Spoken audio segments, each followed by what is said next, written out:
ایک شخصیت کا ذکر آج کریں گے جن کو میرے نبی پاک علیہ السلام نے فرمایا، حضور نے فرمایا، صحیح بخاری میں موجود ہے، فرمایا یہ نیک آدمی ہے۔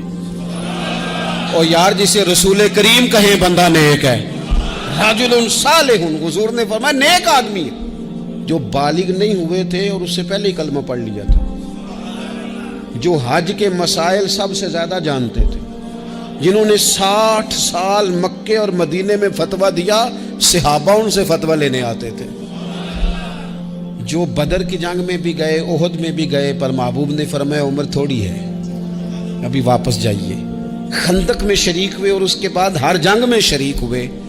مستدرک میں موجود ہے، حضرت جابر ابن عبداللہ فرمایا کرتے تھے زمانہ بدلا تو کچھ لوگوں میں بھی تبدیلیاں آئیں، میں نے بڑی دنیا بدلتی دیکھی، پر جن لوگوں کو نہیں بدلتے دیکھا نا، ان میں یہ شخصیت ہے جو ہمیشہ ہر دور میں ہر عمر میں نبی پاک کے طریقوں پر پوری طرح کاربند رہے، اوڑھنا بچھونا اٹھنا بیٹھنا چلنا ہر وقت حضور کی محبت میں غرق ہو کے کیا۔ کون ہے بلا؟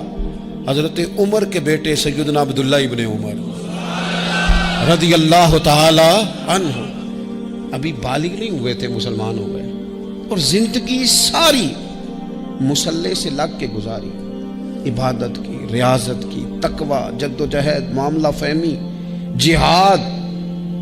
والد امیر المومنین ہے، لیکن صاحبزادے کی خواہش ہے کہ مجھے فوج میں بھیجو، میں جہاد کرنا چاہتا ہوں، اور جہاد بھی سپہ سالار بن کے نہیں، سپاہی بن کے کرنا چاہتا ہوں۔ سب سے پہلی بات تو یہ تھی کہ علم و فضل بڑا تھا،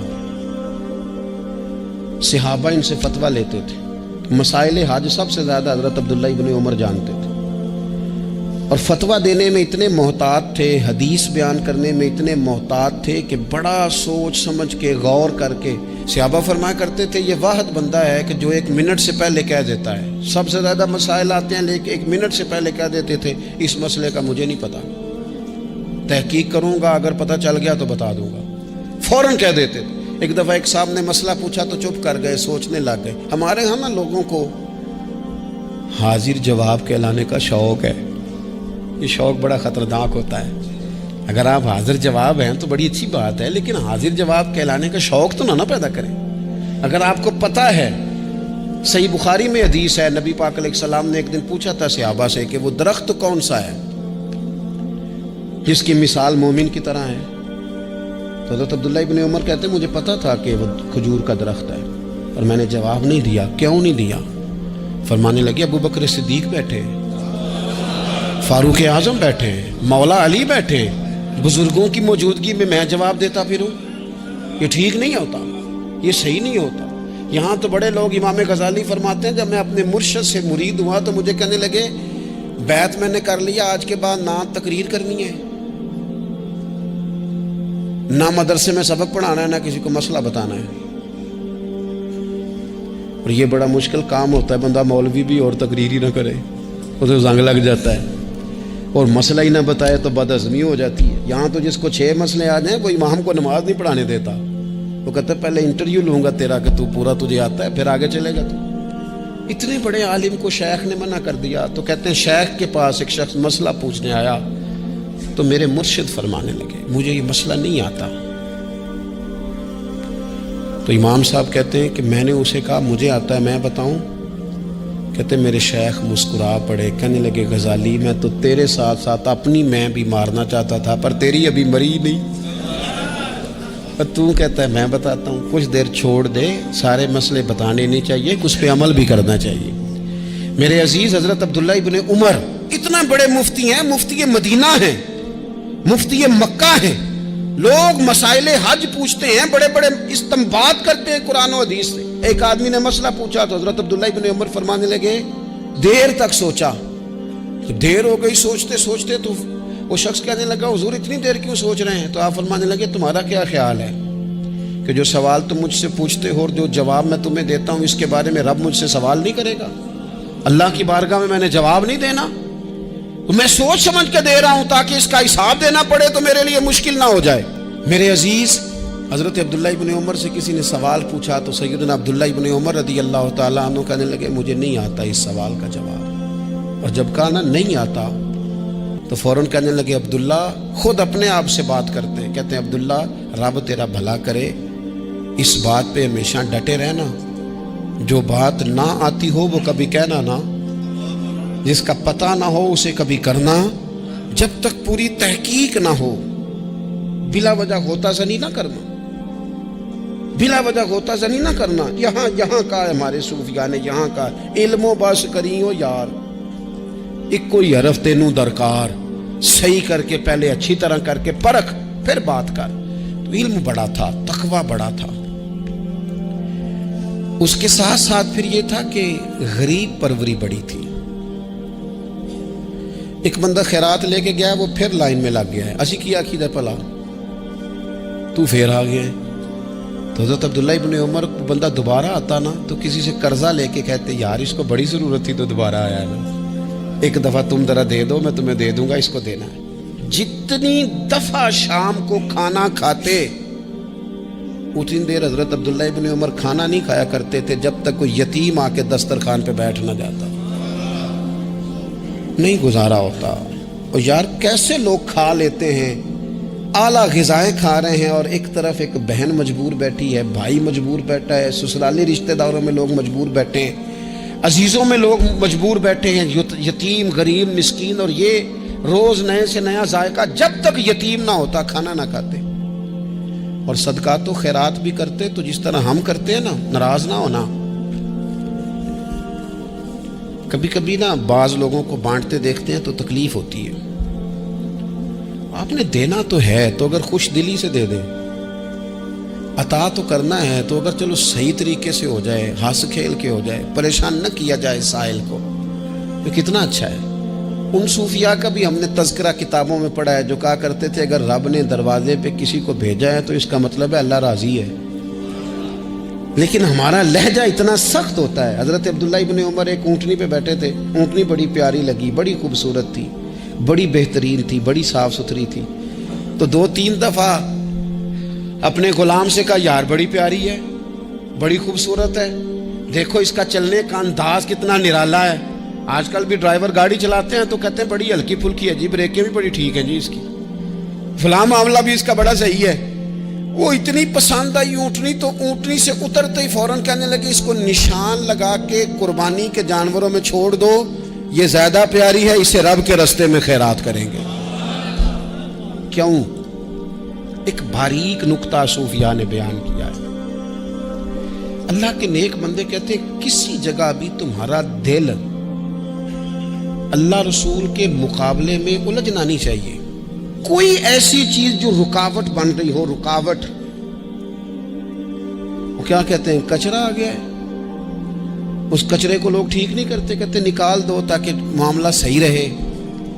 ایک چھوٹا سا باریک سا ہلکا سا دھاگے کی طرح کا ایک ٹکڑا اگر کسی وقت گوشت کا آپ کے دانت میں الجھ جائے نا، وہ سارا ذائقہ تباہ کر دیتا ہے۔ لوگ مختلف چیزیں لے کے خلال کرتے ہیں دانتوں کا تاکہ وہ نکل جائے، کیونکہ ذرا سی بھی چیز اگر کسی جگہ رکاوٹ بن جائے نا، آپ بڑا بہترین کھانا کھا رہے تھے، زبردست غذا آپ کھا رہے تھے، ایک صرف اس میں نا ہلکا سا دانہ ایسا آیا جو سخت تھا، کچرا آ گیا، روڑا آ گیا، تو وہ سارے کھانے کا ذائقہ تباہ کر دیتا ہے۔ بعض لوگ ایسے ہوتے ہیں کہ ایک بال نکل آئے نا کبھی کھانے میں سے تو کھانا چھوڑ دیتے ہیں، کہتے ہیں یار یہ سارا ذائقہ خراب ہو گیا۔ ہمارے ساتھ یہ ہوا ہے، یہ تو ہے نا دنیاوی معاملات، اسی طرح کا مسئلہ روحانی زندگی میں ہوتا ہے۔ کئی دفعہ نا ہم ماننے کو تیار نہیں ہوتے، لیکن ہمارے اوپر دولت کی محبت پوری طرح سوار ہوتی ہے، وہ سجدے میں ذوق آنے نہیں دیتی۔ شہرت کی محبت پوری طرح سوار ہوتی ہے، وہ درود و سلام کا، ذکر کا، عبادت کا ذائقہ لگنے نہیں دیتی۔ وہ جو کہا تھا نا والذین آمنوا اشد حبا للہ، ایمان والے سب سے بڑھ کر اللہ سے پیار کرتے ہیں، سب سے بڑھ کر رسول اللہ صلی اللہ علیہ وسلم سے محبت کرتے ہیں۔ کیوں کہا گیا تھا؟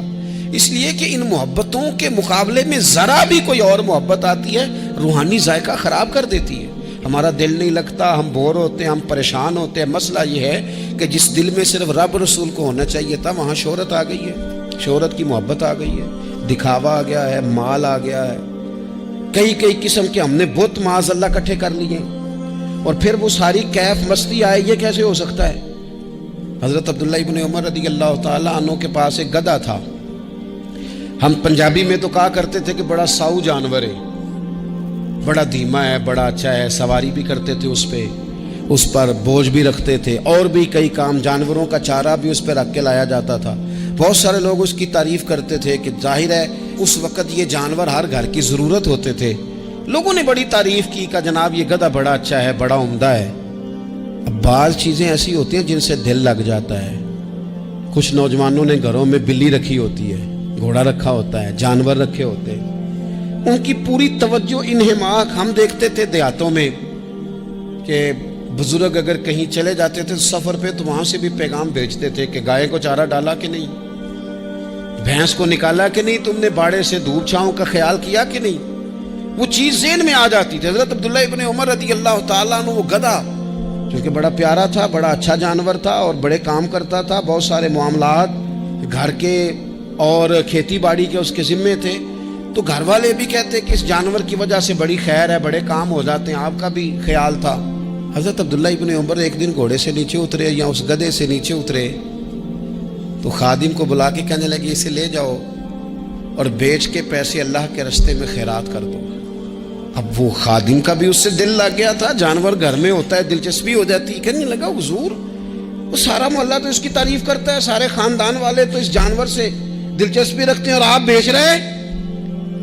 آپ فرمانے لگے جس طرح سب کا دل اس کی طرف ہے نا کہ اچھا جانور ہے، میرا بھی ہو گیا ہے، لیکن میں اپنے دل کو سوائے رب اور رسول کے کسی اور طرف ہوتا دیکھ نہیں سکتا. اعظم بلا سے اپنی وہ ہستی ہی کیوں نہ ہو، اعظم بلا سے اپنی وہ ہستی ہی کیوں نہ ہو. جو چیز اس کی راہ میں حائل ہو پھونک دو، جلا دو ایسی ساری چیزیں جو ان کے راستے میں آتی ہیں. فرمایا اس کی طرف توجہ ہونے لگی ہے، لہذا میں اسے اب رکھ سکتا. مزاج تھا، طبیعت تھی، طریقہ اس طرح کا تھا کہ وہ. پھر ایک اور بات بڑی خوب تھی، حضرت عبداللہ ابن عمر ان لوگوں کی پذیرائی بڑی کرتے تھے جو خیر کا کام کرتے تھے. دینی کام کوئی بندہ بھی کرے اس کی پذیرائی ہو، اس کی تعریف ہو، خیر کے جملے ہوں تاکہ دینداری پھیلے. حضرت عبداللہ ابن عمر رضی اللہ تعالیٰ عنہ کو نا غلام آزاد کرانے کا بڑا شوق تھا. دیکھیں نا ایک بندہ کسی نے خرید لیا ہے، وہ اس کا پابند ہے، بڑی تکلیف میں ہوتے تھے لوگ. غلام 1000 سے زیادہ غلام آپ نے آزاد کرائے تو آپ جب غلام خریدتے تھے نا تو نظر کرتے تھے جو غلام ذرا زیادہ نمازیں پڑھتا اسے آزاد کر دیتے. تو غلاموں نے اس طرح کیا، انہیں پتہ چل گیا، انہوں نے بھی نا لمبی لمبی نمازیں شروع کر دی. تو حضرت عبداللہ ابن عمر کو پتہ چلتا، آزاد کر دیتے. ایک دن آپ کے بیٹے کہنے لگے حضور یہ آپ کو دھوکہ دیتے ہیں، لمبی لمبی نمازیں پڑھتے ہیں، آپ آزاد کر دیتے ہیں، بعد میں پتہ نہیں 5 بھی پوری پڑھتے ہیں کہ نہیں پڑھتے. تو حضرت عبداللہ ابن عمر کہنے لگے پتر تیرا کیا خیال ہے، مجھے نہیں پتا. کہا حضور پتہ ہے. فرمانے لگے یہ مجھے رب کے نام پر دھوکہ دینا چاہتے ہیں، جو رب کے نام پہ دھوکہ دے روز دے، میں روز دھوکہ کھانے کو تیار ہوں.